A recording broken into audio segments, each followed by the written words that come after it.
Hi, I'm Lynn. And I'm Paul, and this is Along the Way. And we're glad you're with us. And today we thought we would talk about bivocational pastoring of a church. So there's a couple directions we can go in this, so maybe we could take even a few videos. I think we're going to have to Yeah. because everybody's bivocation is different. And when we started out, there wasn't an internet.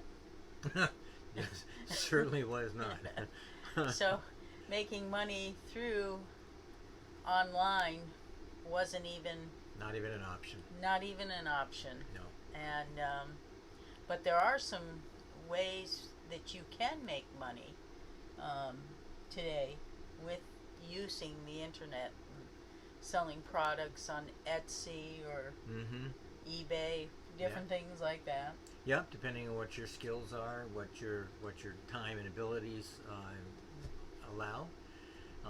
Some of you might be very crafty. Some of you might be able to sell things that you create in terms of writing and that kind of stuff. But, so yeah, the internet, that was not an option for us. Which meant you had to swing a brush. I was a house painter. Matter of fact, I was a house painter all the way through college, all the way through seminary, all the way through our first two churches. Three, that's right, three churches. First three churches. Which brings up something that's probably worth saying, and that is, while I am grateful that I'm not bivocational anymore, bivocational does not mean that you are not succeeding as a pastor. It does not mean that this isn't real ministry. Bivocational is as real as it gets. You become a Paul. You do, a tent maker. A tent maker like Paul. And frankly, in the times that we're living in right now, that's going to increase. Your mega churches, your very large churches, more than likely the statistics are showing they will be on the decline. And bivocational ministry will be on the incline and has been already for some time. That's the shape of the church. And take heart, because that's the way the church was when it began. So don't look at, if you're in bivocational ministry or not, don't look at that as if it's somehow a failure or only part way there to be a legitimate church. Right. There's as much real ministry going on bivocationally as...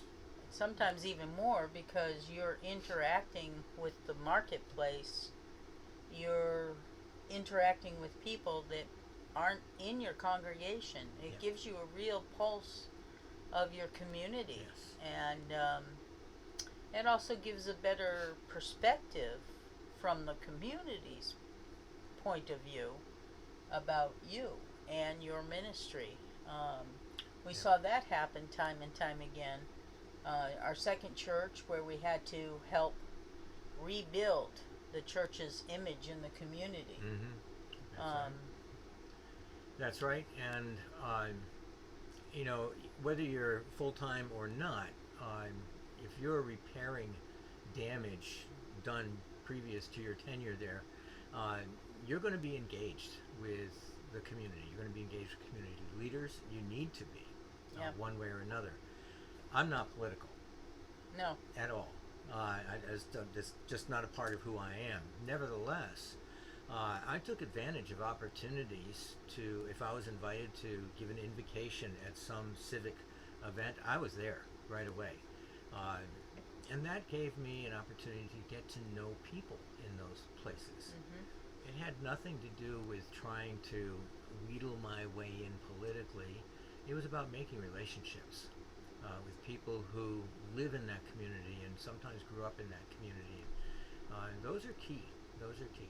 So even if you're bivocational, as we were at that time, that's not a door that's closed to you. It's a door that's wide open.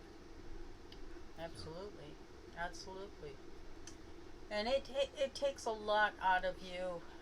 Nobody really wants to work two jobs.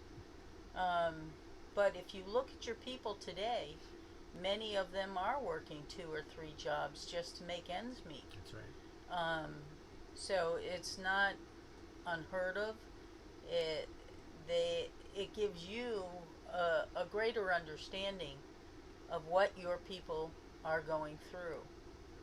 And frankly, it might even give you greater credibility with them, because the people that you are ministering to, when they know that you, like them, are struggling to survive and provide for your family, they see you as one of them, somebody who's working hard to do what needs to be done, and that can earn some serious respect. Yeah, I think over the years, our congregational members really appreciated seeing you get down and work and do as much as them. Uh, for the most part, they really appreciated that. There was a few, I think, uh, of the older guard who thought that was beneath a pastor to Right. dig a dirt ditch Mm-hmm. or do whatever needed to be done. Yeah. Um, Yeah, they wanted. There were a few who wanted their pastor to be the white starched figure in the community representing the church, not getting his hands dirty and not being a common laborer. But those times are changing. those times are changing and for the better, I think. People want you to be real, and you want to be real with your people. And that's not to say that full-time pastors are not. But I think one of the advantages, one of the blessings that came to us in being bivocational, it kept our ear to the ground in terms of what everyday people go through every day. And it helped us relate then, and we haven't forgotten it since. No. And I think it's even one of the reasons why we wanted to talk about this now. Right. Because we're not bivocational currently, but at least half, if not more, of our pastoral ministry, that was the case. And Yep.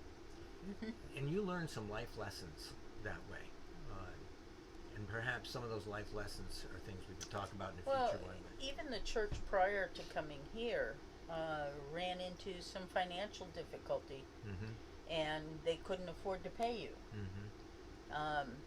But because you had that life skill of a house painter with 25 years experience or more, I can't remember now, at that time, Mm-hmm. you were able to pick up a job and work a couple days a week Mhm. and That's right. supplement our income or lack of income. Or lack of income. And that's I, right. I do need to say that church did come around Mhm. and gave back the missing That's true. salaries. So, that was a blessing as well. It really is. And I never felt during that time like I was doing something beneath me, as if I had graduated out of the common laborer field and now had to go back into it. It wasn't a matter of pride like No. that at all. I was grateful that I did have a skill that I could rely on so my family could be provided for. And like she said, the Lord used that time to help turn that church around. Yep. Going back into bivocational ministry for a time. So there are great things that God can do when you're in bivocational ministry, and it's to your advantage to look at it as an opportunity, not as something you're desperate to get out of. And one more thing I want to add, and then we're going to have to close the topic for today, is that when you're bivocational, it's easier to look at people in the congregation who might be able to do a task. Yeah.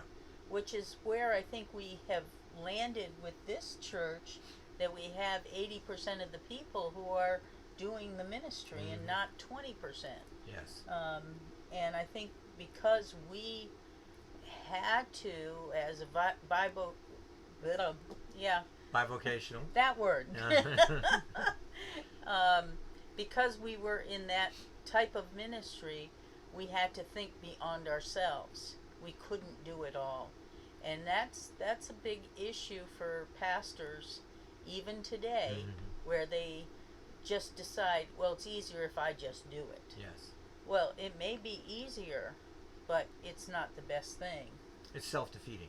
Yeah. It's self-defeating in terms of church health and what you would long for your church to be, and because you don't entrust tasks to other people. And she's right. We were kind of squeezed into asking people to do things that we could have done had we had the time, Yep. but we didn't have the time. So it was a sink or swim kind of thing. Either you ask for help, or you sink. And so, yeah, we learned an important life lesson there, and we have to keep reminding ourselves of that from time to time. But the foundation was well laid, I think. I think so. Mhm. I think so. Well, I hope this has been helpful, kind of an introduction. I think we touched on some things we might be able to explore a little bit deeper in future vlogs on bivocational pastoring. Yeah, I think so. So, This is Paul again. and this is Lynn. This is Along the Way, and we invite you to hit that like button and subscribe.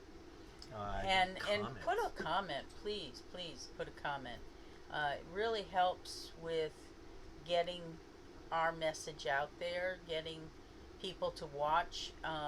If you will repost this video in your just expanding the reach of this blog. Yeah, that'd be very helpful, and we'd love to hear how you are handling your bivocational situation, what's working, Yeah. and what's not. Yeah. And perhaps we can. And what are you struggling with? Yeah. And how can we? But first, we'll just start praying for you. Yes, absolutely. That's the biggest help. So we'll see you on the next episode Along the Way, and for now we're going to sign off, and thank you for joining us. And hopefully we can see you down the road. Bye-bye.